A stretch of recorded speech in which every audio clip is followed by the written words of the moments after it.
So for me, I think being culturally responsive in education means thinking about the place that you live and the people that have lived there.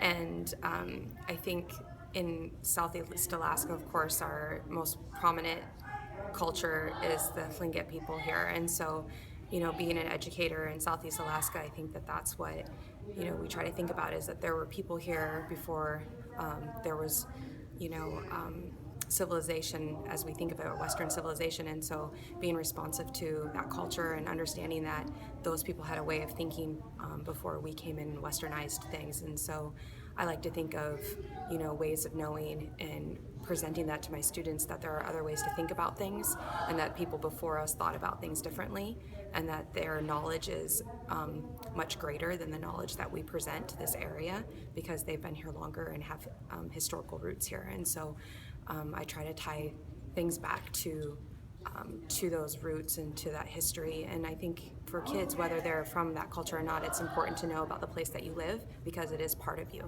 And so the Alaska Native people, everything is one and the same. So we're a part of the world around us and it's a part of us. And so I think kids need that connection to the world around them. And by being culturally responsive to the place that we live, we provide that. And that becomes part of who they are. It makes them stronger for it. And so I think it's just having a knowledge base about where you live, where your students live, and where their families may have come from, and what's important in their cultures, and incorporating that into your own classroom community.